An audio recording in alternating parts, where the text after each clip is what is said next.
the icicle spells from Skyrim. Yeah, Hello, you're on the air with EGI.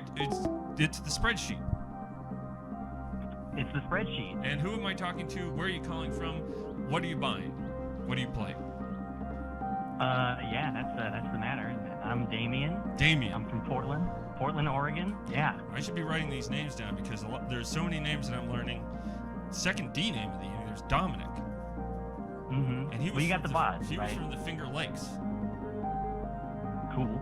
Right. Yeah. I've been listening, and I heard that guy. All right. So Damien, where are you calling from again? Calling from Portland, Oregon. I'm going to write that one down. Mm-hmm. I want to tell you Right. a little story about Oregon if you want to hear it. Please take me on a journey. Flashback to the 1890s. The Ratcliffe family had just established themselves as a fairly well-regarded trading post in Portland, Maine. And they decided to expand their business, so they sailed around the tip. This is before, of course, the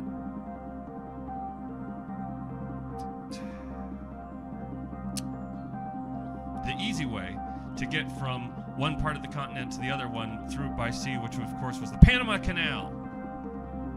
Oh, okay. So this is before the Panama Canal. So those dirty old Scots sailed around the southern tip of South America and ended up in Oregon. But they didn't end up in Portland. They ended up somewhere south, closer to Coos Bay. Oh, yeah, okay, yeah, I know what that is. And they established themselves by building a sort of a small encampment, which became a settlement, which became a lighthouse called Ratcliffe Rock. And those were those filthy drunks, those Scots. Those were my ancestors. Wow, okay. So we got something in common. We got communal ground. Absolutely. So when you say you're from, it doesn't matter where in Oregon you're from. The fact of the matter is, I consider everyone in that state somewhat related to me genetically, simply because my ancestors made their way there. Some of them died there. Their ashes or their bodies dissolved in the cells and the dust of the body, and the skin traveled through the air and inhabited all of the lungs of everyone in that very, very early state. It wasn't a state, it was still a territory then, I believe. Mm-hmm. They're part of the ecosystem. Absolutely. So am I. So that's we're related. Absolutely. So wow. Happy Thanksgiving and happy Christmas and happy holidays to you, member of the Ratcliffe extended family. Awesome. So awesome. Let's get to brass tacks. What games have you been buying? What games have you been playing? How much have you been spending? Okay. First, I gotta ask something. I gotta ask your opinion on something controversial. All right, let's hear it. Because it has to do with my answer. So, how do you feel about emulated games? The only problem I have with emulated games is that there's not a really I haven't found. RetroArch can do it, I guess, but tracking game time in emulated games can be a tricky thing. So I avoid it unless unless I know that I can see in a save file somewhere exactly how many hours I played. Okay. See, I spend a lot of time in emulators, but yeah. Now that you mention it, I don't have my time. You got me. Okay. So I heard you mention Dragon's Dogma, though. Right. Right. You bought that one recently? I bought it. I've purchased it 3 times. So I've purchased it wow. The first time for the good old games because it was on sale for $9. I purchased it a second time, and I do think I showed this in the screenshot of the spreadsheet for $15, but I had $3 knocked off thanks to my eShop gold points. And then because I got the Steam Deck and I didn't want to fiddle around with installing good old games on the Steam Deck right away, I know that there's workarounds, but you have to kind of. I just wanted to go straight to the thing. I purchased it for $4 once again, so that's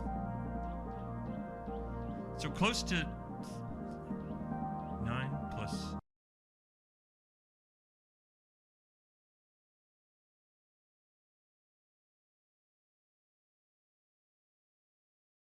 many questions about Dragon's Dog. I can answer a lot, and I can tell you it's worth it. I have the numbers on there. Okay, let's hear it. Three different platforms. You also have 3 different platforms. I do. I have the original PlayStation PS3 release. Of course.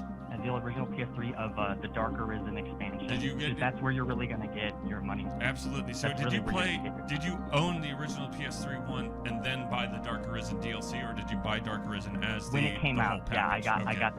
I got the expansion when it came out, and I was Smart to wait. I was real young then, but yeah, I managed to get in on the ground floor. All right. Right. So that game I played just all the way through the main story, like 90 hours. 90 but hours. Then you have, oh yeah.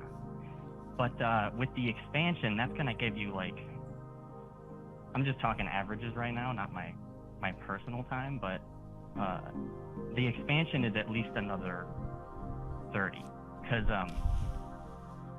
and the game even has a speedrun mode, which has a timer on the screen. So that's even if the smart. platform doesn't give you a time, you still can know play it. in the speedrun mode, and it'll tell you what your time is every second. And does it also? So every time you open up the game, you see exactly how much time you spent on it. It doesn't. It doesn't count menus, but in the speedrun mode, it'll clock it, even for like pausing and stuff, I think.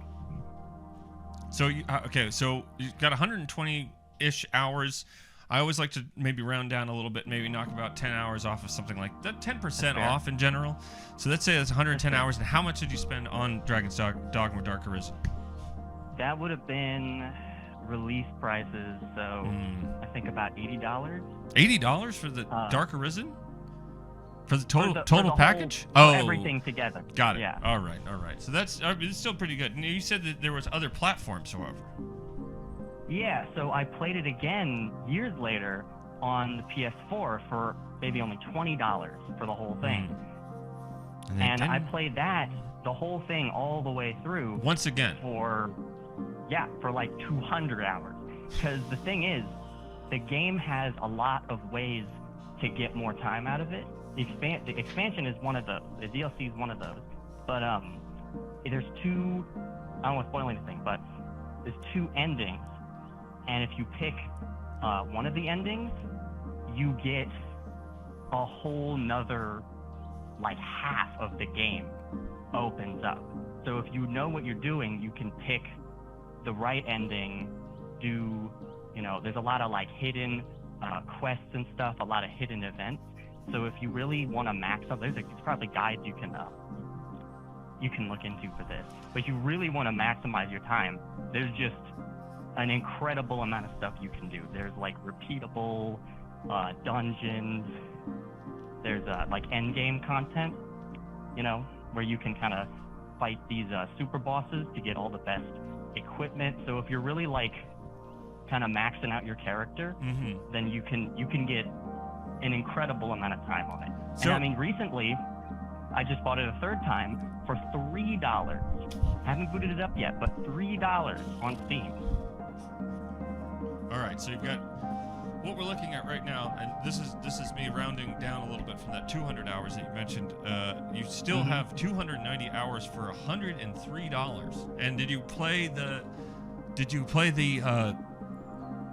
played the Steam version yet? No, I haven't touched it yet. I just got it, but I'm ready for it, and I'm ready for it in anticipation of the second one that's coming out. So I think that's coming out soon in March. I don't know if you can see this, but that is